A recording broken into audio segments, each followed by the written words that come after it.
Hello बच्चों, मैं स्मिता विजयवान स्वागत करती हूँ आपका आईसीटी वर्चुअल क्लासरूम में। आशा करती हूँ आप सभी स्वस्थ होंगे और अच्छे से अपनी पढ़ाई कर रहे होंगे। बच्चों, आज हम पढ़ने जा रहे हैं क्लास 12 की केमिस्ट्री। क्लास 12 केमिस्ट्री में हमारा चैप्टर चल रहा है एल्डिहाइड कीटोन एंड कार्बोक्सिल। इस चैप्टर के काफी सारे टॉपिक्स को हमने अच्छे से डिस्कस कर लिया था अपने लास्ट लेक्चर में। अब आगे चैप्टर कंटिन्यू करते हैं। तो एक बार आप देख लीजिए कौन कौन जो टॉपिक हमने अपने लास्ट लेक्चर में कंप्लीट कर लिए। तो कुछ क्वेश्चंस भी हमने कर लिए थे यहाँ पर। साथ में लास्ट लेक्चर में एल्डोल कंडेंसेशन के बारे में बात कर रहे थे। तो हमने सिंपल एल्डोल यानी कि सेल्फ एल्डोल देख ली थी, है ना। क्या प्रोडक्ट बोलते हैं, अल्फा बीटा अनसैचुरेटेड कीटोन या एल्डिहाइड बनेगी।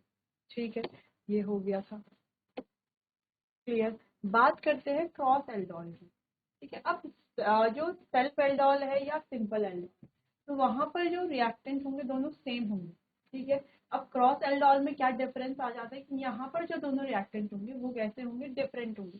जैसे आप यहाँ पर देखो, जब हमने सेल्फ एल्डोल देखा था, है ना, सेल्फ एल्डोल, तो क्या देख रहे थे, या तो दो कीटोन ही होंगे या तो दो एल्डिहाइड ही होंगे।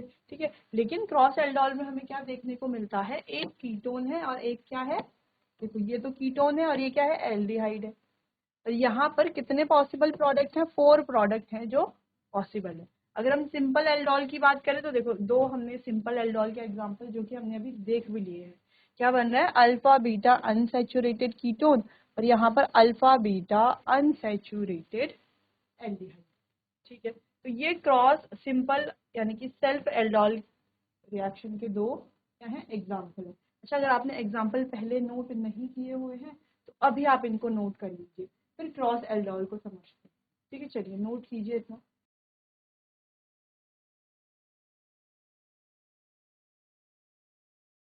चलो बात करते हैं क्रॉस एल्डोल की। देखो सेल्फ एल्डोल तो आप अच्छे से समझ लो, क्रॉस एल्डोल की बात करें तो देखो यहाँ पर लिया हमने एक कीटोन, क्लियर, और यहाँ पर ले लिया एल्डिहाइड। क्या करेंगे, अब आप ध्यान से देखो, इसका एक H, यही तो है अल्फा कार्बन, अल्फा तो यही है, ये तो बीटा हो गया, ये तो अल्फा है, तो अल्फा से H जाएगा, यानी कि यहाँ से एक H कहाँ चला जाएगा, इस O के साथ चला जाएगा, तो ये बन जाएगा OH।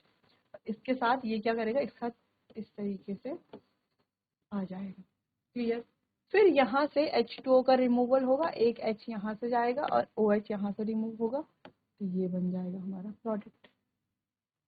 या तो ये इस तरीके से बनेगा, या तो देखो, या तो ये इस तरीके से बनेगा कि यहाँ से ये बन जाएगा हमारा अल्फा कार्बन, यहाँ से एक हाइड्रोजन जाएगा, इस ओ यहाँ पर ऑक्सीजन के साथ OH बन जाएगा, क्लियर, जैसे कि यहाँ पे दिख रहा है हमें। सिंपल रिएक्शन जैसे जैसे अभी तक हमने क्रॉस एल्डोल सेल्फ एल्डोल में देखी, वैसे ही सेम रिएक्शन। ठीक है, चलो। अच्छा, एक बार इसको फिर से देख लेते हैं, खुद से सॉल्व करते हैं। देखो, हमने कहा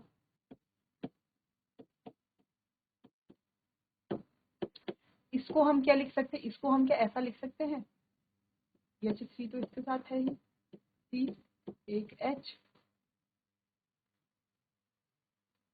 एक H, C double bond O और सिंगल बॉन्ड H।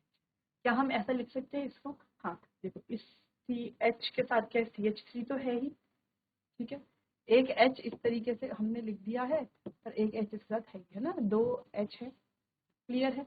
अब देखो ये वाला ये चला जाएगा यहाँ इस तरीके से, क्या बनेगा ये, देखो अब ध्यान से, CH3 C डबल,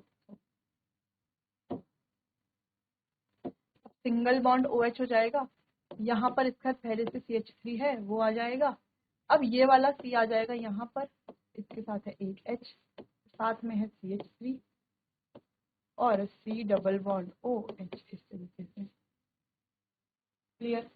अब क्या होगा, अब देखो इस H2O का होगा रिमूवल। अब ये H2O रिमूव हो जाएगा यहाँ से, यानी कि माइनस H2O, क्या बनेगा, बनेगा CH3 double bond CH3 single bond C double bond OH, clear है। तो कंफ्यूज आपको नहीं होना है कि क्या हो रहा है यहाँ पर, बहुत डिफरेंट नहीं, ऐसा कुछ नहीं है, सेम जैसे हमारा सेल्फ एल्डोल था वैसा है, तो वैसा ही, बस थोड़ा सा ध्यान देना है। यहाँ पर रिएक्टेंट क्या है, अलग अलग है। तो देखो या जब ये दो रिएक्ट करेंगे या जब ये दो रिएक्ट करेंगे, है तो दोनों सेम ही, लेकिन प्रोडक्ट आप देखोगे कि दोनों में आपको कैसे प्रोडक्ट दिख रहे हैं, थोड़ा डिफरेंट प्रोडक्ट दिख रहा है। क्लियर है इतना? चलो इतना आपको समझ में आया होगा। काफी इजी ये है, अगर एक बार आपको नॉर्मल एल्डोल समझ में आ गया है तो दोनों आपके लिए इजी ही है। ठीक है, कहीं पर कोई कंफ्यूजन अगर हो रही है तो आप मुझसे पूछ सकते हैं। क्लियर है? चलो, in case of cross aldol condensation any one aldehyde और ketone has a alpha hydrogen, यानी कि क्रॉस एल्डोल में किसी भी एक एल्डिहाइड या कीटोन के पास अल्फा हाइड्रोजन होना चाहिए and other does not have alpha hydrogen, then also reaction is possible as given below. और दूसरे के पास अल्फा हाइड्रोजन नहीं है तो भी क्या हो सकती है, रिएक्शन पॉसिबल है। ठीक है, जैसे यहाँ पर देखो ये बेंजल्डिहाइड है और ये हमारा आ गया एसीटोन, रिएक्शन हो रही है। अब इसके पास तो अल्फा हाइड्रोजन है, बिल्कुल है अल्फा हाइड्रोजन इसके पास। ठीक है, इसका एक हाइड्रोजन चला जाएगा इसके साथ। क्लियर? और ये हमारे पास बन जाएगा। फिर वाटर का रिमूवल होगा और हमारा अल्फा बीटा अनसैचुरेटेड एल्डिहाइड या कीटोन यहाँ पर बन जाएगा। क्लियर है? तो चलो एग्जाम्पल समझ में आए, क्रॉस एल्डोल समझ में। क्लियर है? चलो इतना आप नोट कर लीजिए, फिर आगे बढ़ते।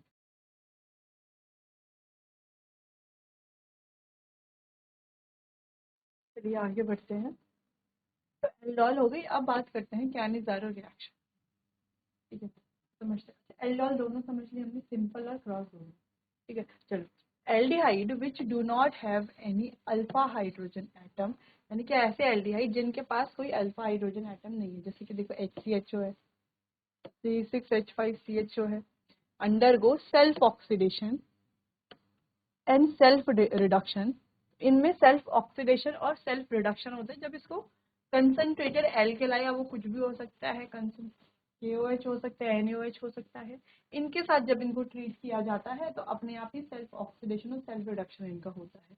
इन this one molecule is reduce to alcohol, तो क्या होता है, एक मॉलिक्यूल तो एल्कोहल में रिड्यूस होता है and another molecule get oxidize into salt of carboxylic acid, और दूसरा मॉलिक्यूल क्या बनता है, ऑक्सीडाइज होता है सॉल्ट ऑफ कार्बोक्सिलिक एसिड में। ठीक है, तो प्रोडक्ट में क्या हो रहा है, देखो हमने कहा कि जिनमें जो एल्डिहाइड ऐसे हैं जिनमें अल्फा हाइड्रोजन नहीं है, ठीक है, उनमें क्या हो रहा है, सेल्फ ऑक्सीडेशन सेल्फ रिडक्शन हो रहा है जब उन्हें कंसंट्रेटेड एल्कलाई के साथ क्या किया जा रहा है, ट्रीट किया जा रहा है। फिर हमने देखा एक मॉलिक्यूल रेड्यूस होकर के अल्कोहल बना रहा है और दूसरा मॉलिक्यूल ऑक्सीडाइज होकर के सॉल्ट ऑफ कार्बोक्सिलिक एसिड बना रहा है। कुछ एग्जाम्पल है, तो देखो सेल्फ कैनिज़ारो, सेल्फ अब आप समझ गए हो, यहाँ पर रिएक्टेंट दोनों के सेम है। ठीक है, देखो सेल्फ कैनिज़ारो कंसंट्रेटेड, ये बन गया मीथेनॉल और कार्बोक्सिलिक एसिड के सॉल्ट। ठीक है, क्रॉस कैनिज़ारो की बात करें तो हम देखते हैं दो डिफरेंट यहाँ पर रिएक्टेंट हैं, सेम यहाँ पर भी एक एल्कोहल और एक सॉल्ट बन रहा है, कार्बोक्सिलिक एसिड। क्लियर है इतना? चलो, तो ये कुछ एग्जाम्पल भी, अच्छा आप नोट कर लेना इन एग्जाम्पल को, कई बार जो है इस तरीके से क्वेश्चन दिया जाता है और पूछा जाता है क्या बनेगा यहाँ पर। क्लियर है? चलिए, तो ये आपको नोट करना।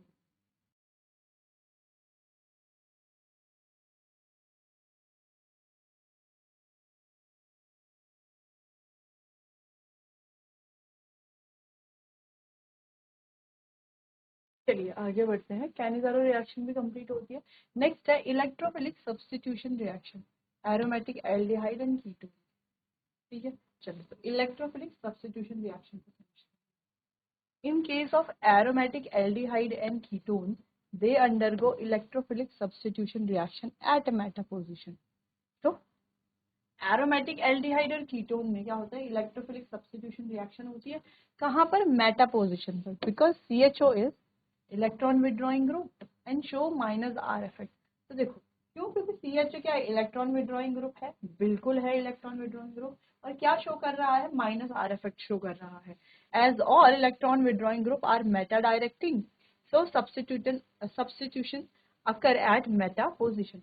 अब जितने भी हमारे इलेक्ट्रॉन विड्रॉइंग ग्रुप होते हैं तो मेटा डायरेक्टिंग होते हैं, इसीलिए सब्स्टिट्यूशन मेटा पोजिशन पर ही होगी, यानी कि electron density decrease on ortho and para position. तो इलेक्ट्रॉन डेंसिटी ऑर्थो और पैरा पोजिशन पर डिक्रीज होगी, तो पॉजिटिव चार्ज गेट डेवलप। इसीलिए यहाँ पर जब देखो, यहाँ पर इलेक्ट्रॉन डेंसिटी ऑर्थो और पैरा पोजिशन पर डिक्रीज होगी, इसीलिए यहाँ पर पॉजिटिव चार्ज क्या होगा, डेवलप होगा। ठीक है। अच्छा, कहीं कहीं पर हमने देखा कि यहाँ पर नेगेटिव चार्ज डेवलप होता है, इसका मतलब क्या है, इलेक्ट्रॉन डेंसिटी यहाँ पर क्या हो रही है, इंक्रीज हो रही है। ठीक है। यहाँ पर क्या हो रहा है, यहाँ पर तो डिक्रीज हो रही है, इसलिए पॉजिटिव चार्ज है, नेगेटिव चार्ज यानी कि इंक्रीज हो रही है। क्लियर। चलो, अगर हम ध्यान से देखें तो ये वाला बॉन्ड गया यहाँ पर और ये गया यहाँ, इस तरीके से बन जाएगा, यहाँ पर आ गया पॉजिटिव चार्ज। अगेन ये वाला बॉन्ड यहाँ गया और ये वाला बॉन्ड यहाँ आया। ठीक है। तो जब ये वाला बॉन्ड यहाँ गया तो यहाँ पर आया एक पॉजिटिव चार्ज, फिर जब ये वाला बॉन्ड यहाँ गया तो यहाँ पर आया एक पॉजिटिव चार्ज। अगेन ये वाला, ये पेयर आएंगे यहाँ पर और ये आ जाएगा यहाँ। क्लियर।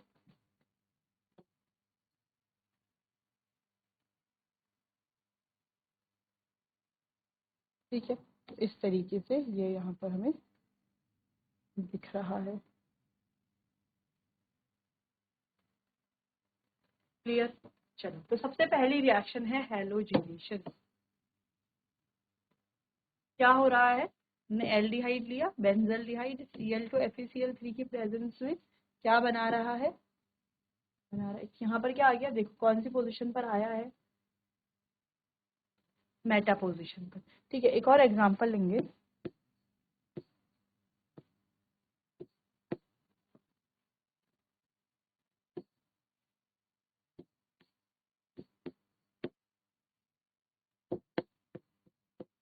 कीटोन है ये। ठीक है।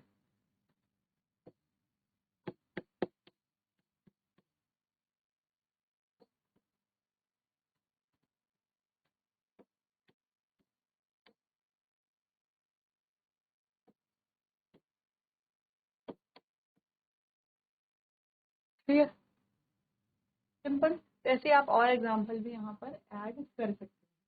क्लियर है इतना। तो चलो, तो ये आपको नोट कर लेना, एक एग्जांपल ये हो गया, एक ये वाला हो गया। क्लियर। तो ये है हैलोजिनेशन, नोट कीजिए इतना।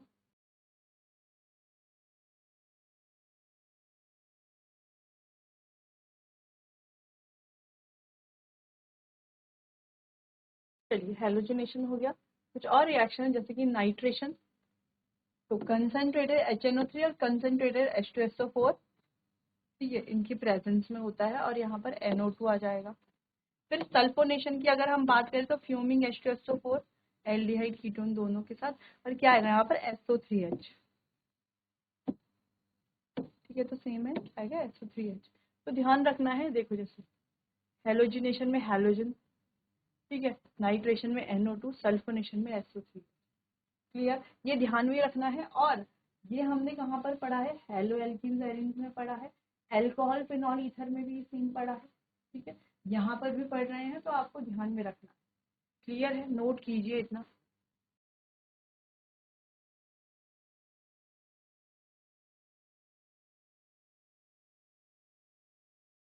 चलिए, क्लियर। अब यहाँ पर आ जाते हैं एल्डिहाइड कीटोन के लास्ट टॉपिक। लास्ट टॉपिक क्यों कह रहे हैं, क्योंकि यहाँ पर हमारा एल्डिहाइड और कीटोन हो जाएगा कंप्लीट, और फिर हम स्टार्ट करेंगे कार्बोक्सिलिक एसिड। ठीक है, तो चलो एल्डिहाइड और कीटोन के यूजेस के बारे में बात करते हैं, जो कि इम्पोर्टेंट भी है। तो देखो, 40% HCHO is known as formally used in preservation of biological specimens। तो ये जो 40% HCHO है वो यूज किया जाता है बायोलॉजिकल स्पेसिमेंस के प्रेजर्वेशन के लिए। आपने लैबोरेटरीज में देखा होगा, अब जूलॉजी, बॉटनी, अलग अलग लैबोरेटरीज है, वहां पर आपने देखे होंगे स्पेसिमेन प्रिजर्व किए रहते हैं। तो किसमें किया रहते हैं, HCHO में। अगला, formaldehyde is use also use as disinfecting. तो ये एक डिसइंफेक्टेंट की तरह भी यूज किया जाता है। Acetaldehyde is used for silvering mirrors. तो मिरर को सिल्वर करने के लिए भी इसका यूज किया जाता है, एसिटल्डिहाइड का। अगला है benzaldehyde, use in perfume industry. तो बेंजल्डिहाइड को परफ्यूम इंडस्ट्री में भी यूज किया जाता है। Acetone is used as solvent in industries as well as paint. तो एसीटोन का यूज सॉल्वेंट की तरह इंडस्ट्रीज में किया जाता है और पेंट में भी इसका उपयोग किया जाता है। ठीक है। Many aldehyde and ketone like vanillin used as vanilla flavour. तो बहुत सारे एल्डिहाइड कीटोन फ्लेवर के लिए भी यूज किए जाते हैं, जैसे कि वेनिलिन की बात की हमने, वेनिला फ्लेवर के लिए, सिनेमल्डिहाइड की सिनेमन फ्लेवर के लिए। ठीक है। तो यानी कि काफी सारे एल्डिहाइड कीटोन फ्लेवरिंग एजेंट की तरह भी यूज किए जाते हैं या फ्लेवर के लिए भी यूज किए जाते हैं। तो ये कुछ यूजेस हैं एल्डिहाइड और कीटोन को, इनको आप नोट कीजिए, फिर आगे बढ़ते हैं।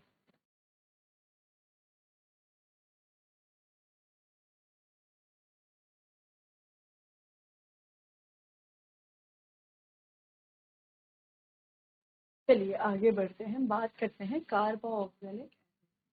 तो चलिए, carbon compound containing carbonyl functional group COH are called carboxylic acid। तो COH इसमें कार्बोक्सिल फंक्शनल ग्रुप होते हैं, तो वो हमारे कार्बोक्सिलिक एसिड होते हैं। ठीक है।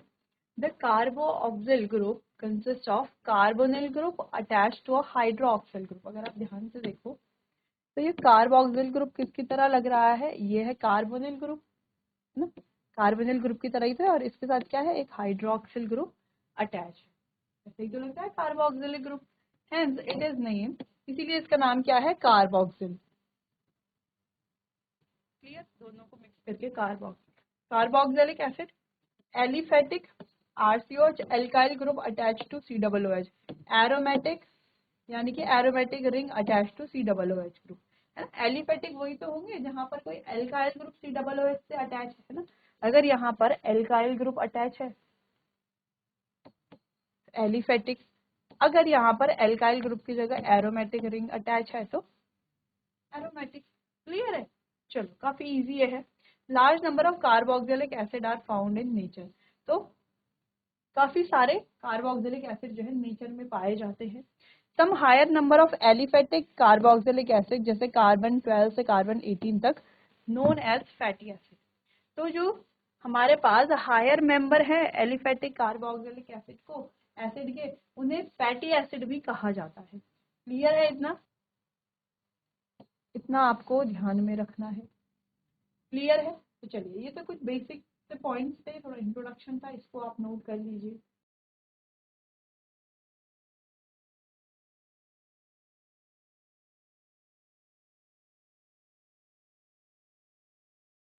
चलिए आगे बढ़ते हैं। नेक्स्ट है नोमेनक्लेचर। नोमेनक्लेचर के बारे में बात करते हैं, नोमेनक्लेचर और स्ट्रक्चर देखते हैं कार्बोक्सिलिक एसिड का। तो large number of carboxylic acid are known by their name because many of them are naturally occurring. तो ज्यादातर को उनके जो कॉमन नेम है उन्हीं से कहा जाता है। ठीक है, क्यों, क्योंकि ज्यादातर क्या होते हैं, नेचुरली अकरिंग होते हैं। The common name and with the suffix IC, है ना। कॉमन नेम कहाँ से एंड होता है, एंड होता है IC पर, and have been derived from Latin और Greek of their natural sources, और उनके लैटिन और ग्रीक नेम से डिराइव किया गया है। जैसे फॉर्मिक एसिड HCOOH, ठीक है, first obtain from red and, Formica means and, ठीक है, लैटिन नेम है। ऐसी एसिटिक एसिड, ब्यूटायरिक एसिड, आप देख सकते हो ये पहले ऑब्टेन किया गया था विनेगर से, ये किया गया था रैंसिड बटर से। क्लियर है, तो ये कुछ पॉइंट है जिन्हें आप नोट कर सकते हैं, नोट कर लीजिए इनको।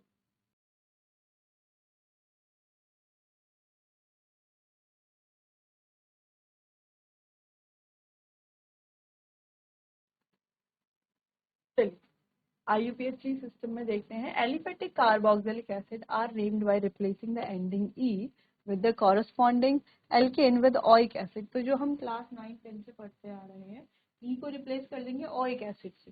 ठीक है, तो जैसे COOH ग्रुप तो ओइक एसिड आ गया, दो हैं तो डाई कार्बोक्सिलिक ग्रुप, तीन है तो ट्राई कार्बोक्सिलिक ग्रुप। कुछ प्रायोरिटी सीरीज यहाँ पर है। Any other functional group present along with COOH group, then that group gets lesser priority or can be used as prefix of that group। यानी कि अगर COH के साथ कोई और ग्रुप भी है अटैच, कोई सा भी ग्रुप, अल्कोहल है या कोई भी ग्रुप हो सकता है, लेकिन प्रायोरिटी हमेशा किसे मिलेगी, इसे ही मिलेगी, दूसरे ग्रुप को कम प्रायोरिटी मिलेगी। Only sulphonic acid has higher priority than that of COOH। हाँ, अगर इसके अलावा सल्फोनिक एसिड है तो उसकी प्रायोरिटी ज्यादा होगी। Can be use as suffix, इसीलिए उस पर हम सफिक्स की तरह उसे यूज कर सकते हैं। ठीक है, इतना समझ में आया कि अगर COOH ग्रुप है और कोई और इसका ग्रुप है तो प्रायोरिटी COOH को मिलेगी हमेशा, लेकिन अगर सल्फोनिक एसिड है तो सल्फोनिक एसिड को प्रायोरिटी मिलेगी। क्लियर है इतना? तो चलिए बच्चों, तो आज हमने एल्डिहाइड कीटोन पूरा कंप्लीट किया है और कार्बोक्सिलिक एसिड को स्टार्ट कर लिया, उसका एक जनरल इंट्रोडक्शन देख लिया। ठीक है, थोड़ा नोमेनक्लेचर देख लिया, IUPAC सिस्टम के अकॉर्डिंग देख लिया कैसे कैसे नोमेनक्लेचर करना है। बाकी इस चैप्टर को डिटेल में डिस्कस करेंगे हम अपने आने वाले अगले सेशन में। तब तक के लिए आपका बहुत बहुत धन्यवाद।